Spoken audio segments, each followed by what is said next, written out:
வணக்கம் நண்பர்களே. இன்னும் ஒரு இனிய காலை பொழுதில் தீதும் நன்றும் நிகழ்ச்சியில் உங்களை சந்திப்பதில் மிக்க மகிழ்ச்சி அடைகிறேன். இன்றைக்கு ஜனவரி 2ஆம் தேதி ஒரு வித்தியாசமான உலக தினம். இப்படி ஒரு தினம் இருக்கிறது என்பது கூட உங்களில் பலருக்கு தெரிந்திருக்காது. இன்னும் சொல்லப்போனால் இன்க்ளூசிவ்னஸ், அனைத்து வகையான மனிதர்களுக்கும் உரியதாக இந்த உலகம் இருக்க வேண்டும் என்பதற்காகத்தான் இதுபோன்ற தினங்கள் கொண்டாடப்படுகின்றன. அப்படி என்றால் இன்றைய தினம் யாருக்கானது? வேர்ல்டு இன்ட்ரோவர்ட்ஸ் டே. அதாவது உள்முகமாக சிந்திப்பவர்கள், ஒதுங்கி இருப்பவர்கள், அமைதியில் ஆழ்ந்திருப்பவர்கள், தனித்திருப்பவர்கள் என அதற்கு எப்படி வேண்டுமானாலும் பொருள் கொள்ளலாம். யாராவது அதிகம் பேசாதவர்களை நோக்கி அவர் ரொம்ப இன்ட்ரோவர்ட் அப்படின்னு நீங்கள் சொல்வதை சாதாரணமாக நாம் பார்க்கலாம். அப்படி இன்ட்ரோவர்ட்டாக இருப்பவர்களை எப்படி நாம் நம்மோடு மற்றவர்கள் இணைத்து கொள்வது, அவர்களுடைய பங்களிப்பு என்பதும் மிக மிக முக்கியமானது என்பதை நாம் இங்கு கவனத்தில் கொள்ள வேண்டும். பொதுவாக ஒரு சமூக அமைப்பிற்குள்ளாக, ஒரு நிறுவனங்களுக்குள்ளாக அல்லது தனிமனித உறவுகளுக்குள்ளாக எல்லா விதமான குணாதிசயங்கள் கொண்டவர்களுக்கும் சமமான மதிப்பு இருக்கிறது. உதாரணமாக அதிகமாக பேசக்கூடியவர்கள் அதிகமாக மற்றவர்களுடைய கவனத்தை ஈர்ப்பார்கள். அல்லது மிக திறமையாக தங்களை வெளிப்படுத்தி கொள்ளக்கூடியவர்கள், தங்களை பற்றிய அறிமுகங்களை திரும்ப திரும்ப மற்றவர்களிடம் பதிய செய்யக்கூடியவர்கள், அவர்கள் சில முக்கியத்துவங்களை உடனடியாக பெற்றுவிடுவார்கள். அப்படியென்றால் இதையெல்லாம் செய்ய இயலாதவர்கள் அல்லது செய்ய விரும்பாதவர்கள், அவர்களுக்கு எந்த முக்கியத்துவம் இல்லையா? அப்படி அல்ல. அவர்கள் ஆழ்ந்து சிந்திப்பவர்களாக பல சமயங்களில் இருப்பார்கள், சீர்தூக்கி பார்ப்பவர்களாக இருப்பார்கள். ஒரு மனிதனுடைய வெளிப்பாட்டுத்திறன் எவ்வளவு முக்கியமோ, அது எவ்வாறு மதிக்கப்பட வேண்டியுமோ அதே அளவிற்கு ஒருவருடைய கூச்சமும் தயக்கமும் கூட மதிக்கப்பட வேண்டும். மாறாக அவர்களை நிர்பந்திக்கக்கூடாது. அவர்களை மற்றவர்களைப் போல இருக்கும்படி அவர்களை நிர்பந்திப்பதன் மூலமாக அவர்களுடைய உலகத்தில் ஒரு குழப்பத்தை ஏற்படுத்தக்கூடாது. ஒவ்வொருவருடைய வாழ்வியலுமே முக்கியமானது தான். ஒவ்வொரு மனிதர்களுமே முக்கியமானவர்கள் தான். அப்படி இருக்கிற போது அமைதியாக வேலை செய்பவர்கள், ஆர்ப்பாட்டமாக வேலை செய்பவர்கள், இவர்கள் 2 பேருமே ஒரு உலகத்திற்கு தேவை. எல்லாவற்றையும் சொற்களாக மாற்றி சொல்லக்கூடியவர்கள், எதையும் சொல்லாமல் உணர்வுபூர்வமான உணர்ச்சிகளால் நிரம்பி இருக்கக்கூடியவர்கள், அவர்களுக்கும் இந்த உலகம் உரியது. அவர்களுக்கும் இந்த உலகத்திற்கு தருவதற்கும் பெறுவதற்கும் ஏராளமாக இருக்கின்றன. ஆனால் நாம் எப்பொழுதும் சப்தத்தை தான் கவனிக்கிறோம். நாம் எப்பொழுதும் சுற்றி தன்னை முன்னிறுத்திக் கொள்பவர்களைத்தான் நாம் திரும்பி பார்க்கிறோம். அமைதியாக அமர்ந்து வேலை செய்து கொண்டிருப்பவர்களை நாம் கவனிப்பதில்லை. அமைதியாக ஆழ்ந்து சிந்தித்து கொண்டிருப்பவர்களை நாம் கவனிப்பதில்லை. அப்படி பார்க்கிற போது சப்தங்களுக்கு கொடுக்கக்கூடிய அதே முக்கியத்துவத்தை நாம் அமைதிக்கும் கொடுக்க வேண்டும். இன்ட்ரோவர்ட் என்று சொல்லக்கூடியவர்களை நாம் ஒதுக்கிவிடக்கூடாது, அல்லது அவர்களிடமிருந்து நாம் ஒதுங்கிவிடக்கூடாது. அவர்களை நாம் முழுமையாக ஒவ்வொருவருமே தம்மோடு இணைத்து கொள்ள வேண்டும். அப்படி இணைத்து கொண்டால்தான் ஒரு சமநிலையான உலகத்தை நாம் உருவாக்க முடியும். பல சமயங்களில் நாம் அதை அப்படி செய்வதில்லை. அதாவது என்டர்டெயின் செய்யக்கூடியவர்கள் அல்லது ஒரு கேளிக்கைகளை நமக்கு உருவாக்கக்கூடியவர்கள், அவர்களைத்தான் நமக்கு பெரும்பாலும் ஒரு சமூகத்தில் நமக்கு பிடிக்கிறது. அவர்களோடு நாம் நட்பு கொள்ள விரும்புகிறோம். மாறாக அமைதியாக இருப்பவர்கள், அதிகம் பேசாதவர்களை நாம் அவ்வளவு முக்கியமாக கருதுவதில்லை. இது ஒரு தவறான ஒரு அணுகுமுறை. ஏனென்று கேட்டால், ஒவ்வொரு மனிதனிடமிருந்தும் நாம் பெற்றுக்கொள்வதற்கும் ஒவ்வொரு மனிதருக்கும் நாம் தருவதற்கும் ஏதாவது ஒன்று எப்போதும் இருந்து கொண்டே இருக்கிறது. அதனால் மனிதர்களை எனக்கு இந்த மாதிரி இருந்தால் தான் பிடிக்கும், இந்த மாதிரி இருந்தால் பிடிக்காது என்றெல்லாம் பாகுபடுத்தாமல் தம்மளவில் அவர்கள் மனிதர்கள், உணர்வுபூர்வமானவர்கள், எல்லோருமே பயன்மிக்கவர்கள் என்பதை நாம் புரிந்து கொள்ள வேண்டும். எல்லோருமே பயன்மிக்கவர்கள், எல்லோருமே முக்கியமானவர்கள், எல்லோருக்குமே ஒரு இடம் இருக்கிறது, எல்லோருமே அரவணைக்கப்பட வேண்டியவர்கள். இதுதான் இந்த வேர்ல்டு இன்ட்ரோவர்ட் டேயில் நான் சொல்லக்கூடிய ஒரு முக்கியமான ஒரு செய்தியாக இருக்கிறது. மீண்டும் நம்ம ஒரு புதிய சிந்தனையோடு சந்திப்போம். நன்றி, வணக்கம்.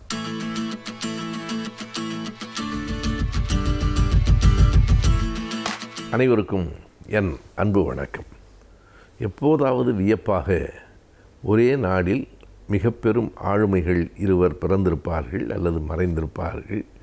அப்படி ஒரு நாள்தான் ஜனவரி 4 என்று சொல்ல வேண்டும். ஜனவரி 4 ஒரு உலக அளவில் புகழ்பெற்ற ஒரு அறிவியல் அறிஞர் பிறந்த நாளும் அதுதான். தமிழ்நாட்டில் பிறந்து புகழ்பெற்று விளங்கிய அறிவியல் அறிஞர் ஒருவர் மறைந்த நாளும் அதுதான். உலக அளவிலே புகழ்பெற்ற அறிஞராக இருந்த நியூட்டன், ஐசக் நியூட்டன் 1643 ஜனவரி 4ஆம் நாள் பிறந்தார்.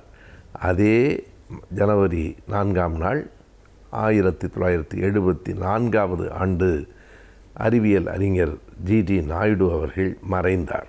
2 பேருக்கும் இருக்கிற ஒரே ஒரு ஒற்றுமை, 2 பேரும் அறிவியல் துறையிலே மிக தேர்ந்தவர்கள் என்பது. ஆனால் நிறைய வேறுபாடுகள் உண்டு. நியூட்டன் முறைப்படி படித்தவர், பல்கலைக்கழகத்தில் கணித பேராசிரியராக இருந்தவர். ஆனால் ஜிடி நாயுடு அவர்கள் எந்த விதமான பெரிய கல்வி படிப்பும் இல்லாதவர். தன்னுடைய சொந்த அனுபவத்திலும் சொந்த முயற்சியிலும் பலவற்றை அவர் கண்டறிந்தார். அவருடைய தொடக்க நிலை என்னவாக இருந்ததென்றால், போக்குவரத்து நிறுவனத்தை அவர் நடத்தினார். யுனைடெட் மோட்டார் சர்வீசஸ் என்பது அதனுடைய பெயர். அதில் என்ன சிறப்பு அல்லது வியப்பு என்றால், அவர்தான் அந்த பேருந்தினுடைய நிறுவனத்தினுடைய உரிமையாளர். அவர்தான் அந்த பேருந்துகளில் ஒன்றில் நடத்துனராக அவரே இருப்பார். சில வேளைகளில் ஓட்டுநராக இருப்பார். சில வேளைகளில் அந்த பேருந்தை பழுது பார்க்கிற மெக்கானிக்காகவும் இருப்பார். அவருக்கு எல்லா வேலைகளும் தெரியும். அன்றைக்கே இந்த பயணச்சீட்டு கொடுப்பதற்கு எந்திரங்களை தன்னுடைய சின்ன தொழிற்சாலையிலே கண்டுபிடித்தவர் அவர்தான். இப்போதுதான் அவையெல்லாம் அப்படி வருகின்றன. அப்போதெல்லாம் எழுதி கையெழுத்து போட்டு கையில் கிழித்து கொடுப்பார்கள். ஆனால் அதை அன்றைக்கே இயந்திர வடிவத்திற்கு கொண்டு வந்தவர் ஜிடி நாயுடு அவர்கள்தான். அவருடைய கண்டுபிடிப்புகளில் ஒன்று உலக அளவில் மிக புகழ் பெற்றது. அதாவது முகச்சவரம் செய்கிற அந்த கத்தி பிளேடு இருக்கிறதே, அதை இன்றைக்கு இருப்பது போல அன்றைக்கே கண்டுபிடித்தவர் ஜிடி நாயுடு அவர்கள்தான். என்ன என்றால், பெரும்பாலும் ஒற்றை கத்தியை கொண்டுதான் சவரம் செய்கிற பழக்கம் ஏறத்தாழ 20 ஆண்டுகளுக்கு முன்னால் வரைக்கும் இருந்தது. பிறகுதான் வெளிநாடுகளிலே இருந்து வருகிற முதலில் ட்வின் பிளேட் 2 கத்திகள் இப்போது 5, 6 வரைக்கும் வந்துவிட்டன. ஒரு மயில் இறகால் தடவுவது போலத்தான் இருக்கும். இதனை ஒரே ஒரு கருவியில் 3 பிளேடுகளை ஒன்றாக வைக்க முடியும் என்று உலகத்திலேயே முதலாக கண்டறிந்தவர் ஜிடி நாயுடு அவர்கள்தான். அந்த தொழில்நுட்பத்தை கண்டு வியந்த அமெரிக்க நிறுவனம் ஒன்று அதற்கான காப்புரிமை பேட்டன் ரைட் என்பதை தங்களுக்கு கொடுத்து விடுமாறும், அப்படி கொடுத்து விட்டால் தாங்களே தயாரித்து உலகம் முழுவதும் அனுப்புகிறோம். அந்த காப்புரிமையை கொடுத்ததற்காக $10 லட்சம் பணம் தருவதாக அந்த நிறுவனம் சொல்லிற்று.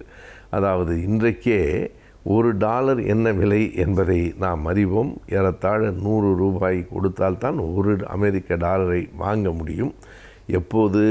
ஏறத்தாழ 50 ஆண்டுகளுக்கு முன்னால் அவ்வளவு விலை கொடுத்து அதனை வாங்கி கொள்கிறேன் என்று அமெரிக்க நிறுவனம் கேட்டது. ஆனால் ஜிடி நாயுடு அவர்கள், அப்படி நான் காப்புரிமையை வேறு நாட்டுக்கு கொடுக்க முடியாது, நான் கண்டுபிடித்தது என் பிறந்த மண்ணிற்கு உரியதாக இருக்க வேண்டும், அந்த பெருமை என் சொந்த நாட்டுக்குத்தான் வர வேண்டும் என்று சொன்னார்.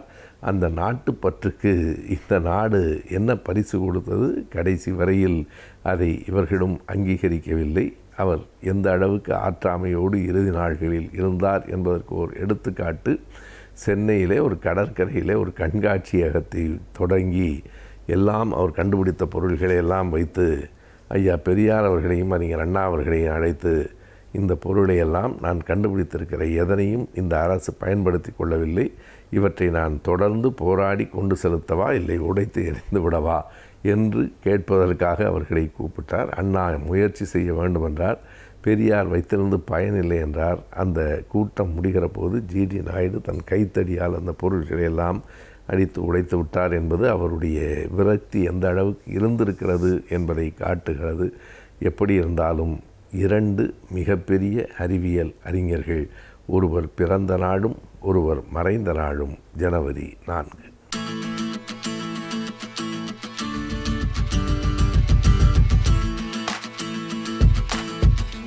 வணக்கம் நேயர்களே.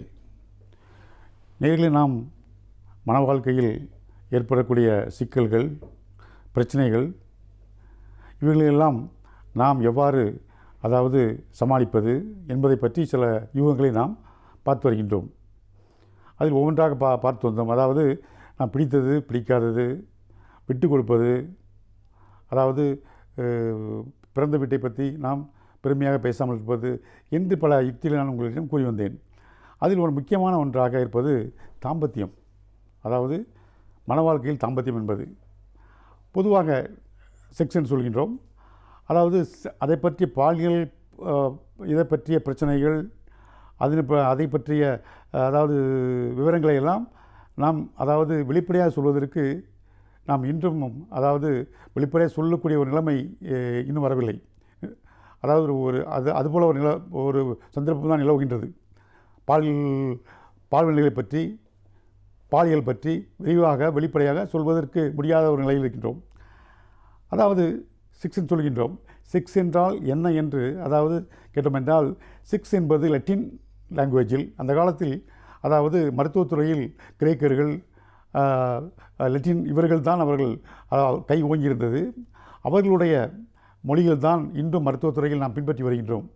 அதாவது அது லத்தீன் மொழியில் செக்ஸ் என்றால் என்ன என்றால் பிரி என்று அர்த்தம், டிவிஷன் 2 மேஜர் பிரிவுகள், பைஃபர்கேஷன் என்று அர்த்தம், 2 மேஜர் பிரிவுகள் என்று அர்த்தம். அதை செக்ஸஸ் என்று கூறினார்கள். அந்த செக்ஸ் என்பது என்னவென்றால், அதாவது அது வாழ்க்கையில் எவ்வாறு அது பயன்படுகிறது என்றால் வாழ்க்கைக்கு முக்கியமான ஒன்றாக அமைகின்றது. அதாவது நம் வாழ்வை ஆரோக்கியமாக வாழ்வதற்கும் செக்ஸ் உதவுகின்றது. அது மட்டுமல்லாமல் நாம் நீண்ட ஆயுளுடன் வாழ்வதற்கும் அது உதவுகின்றது. வாழ்வு அர்த்தமுள்ளதாக மாறுவதற்கும் அது உதவுகின்றது. வாழ்க்கையில் அர்த்தம் வேண்டுமானவா, அர்த்தமுள்ள வாழ்க்கைக்கு அது உதவுகின்றது. ஆக ஒவ்வொரு கட்டத்திலும் அது செக்ஸ் என்பது நமக்கு அதாவது உதவுவதாக இருக்கின்றது. ஆரோக்கியமான வாழ்வு, அர்த்தமுள்ள வாழ்வு, நீண்ட ஆயுளுள்ள வாழ்வு இன்று நமக்கு அது பெரும் பங்கினை நமக்கு பகிர்கின்றது. அதாவது விஞ்ஞான முறை எடுத்துக்கொண்டோம் என்றால் எப்படி என்றால், விஞ்ஞான முறையில் உடல் ரீதியாக எடுத்துக்கொண்டோம் என்றால், அதாவது இருதயத்திலிருந்து நேரடியாக பிளட் சப்ளை எங்கு செல்கின்றது, தாம்பத்தியம் நடக்கும் நேரத்தில் அதை சப்ளை ஆகின்றது. அதாவது இதயம் தன்னுடைய சப்ளை ஒவ்வொரு ஆர்கன்களுக்கும் லிவர் இருக்கின்றது, கிட்னி இருக்கின்றது, லங்ஸ் இருக்கின்றது, ஒவ்வொன்றுக்கும் அது பிரான்ச் மூலமாக மெயின் பிரான்ச் என்று சிறு பிரான்ச் என்று அப்படி தான் செல்கின்றது ஒவ்வொரு உறுப்புகள் வேலை செய்வதற்கும். ஆனால் இந்த தாம்பத்தியத்தில் இந்த செக்ஸ் இந்த செயல்படும் நேரத்தில் 5 புலன்களும், மனிதனுடைய 5 புலன்களும் ஒன்றாக இணைந்து செயல்படக்கூடிய நேரம் அது. அதாவது கோஆர்டினேஷன், கோஆபரேஷன் என்று ஒன்றுக்கொன்று கோஆர்டினேட் பண்ணி ஒத்துழைத்து மொத்தமாக ஒரே நேரத்தில் பணி செய்யக்கூடிய அந்த நேரம்தான், அதாவது செயல்படக்கூடிய நேரம்தான் நமக்கு தாம்பத்தியம். அந்த நேரத்தில் இருதயம் என்ன செய்கின்றது, நேரடியாக தன்னுடைய கண்ட்ரோல் எடுத்துக்கொண்டு நேரடியாக இரத்த சப்ளை அங்கே செலுத்துகின்றது. உடல் இந்த அளவுக்கு ஒத்துழைக்கின்றது பாருங்கள். அது மட்டும் இல்லாமல் அதை கண்ட்ரோல் பண்ணக்கூடிய, அதாவது தாம்பத்தியம் செக்ஸ்ன்னு சொல்கின்றோமே, அதை கண்ட்ரோல் பண்ணக்கூடிய இடம் மூளையில் இருக்கின்றது. அதற்கு அருகில்தான் அறிவுத்திறன் உள்ள இடமும் இருக்கின்றது. இந்த 2 கண்ட்ரோல் ரூமும் மூளையில் அருகருகே இருக்கின்றது, அருகாமல் இருக்கின்றது, அடுத்தடுத்து இருக்கின்றது. ஆகவே அதாவது அறிவுத்திறன் அதிகமாக இருந்தாலும் அது ஸ்டிமுலேட் பண்ணுகின்றது, இது அதிகமாக இருந்தாலும் அதை ஸ்டிமுலேட் பண்ணுகின்றது. இவ்வாறாக அடுத்தடுத்து இருக்கின்றது. எவ்வளோ ஒற்றுமையாக இருக்கின்றது.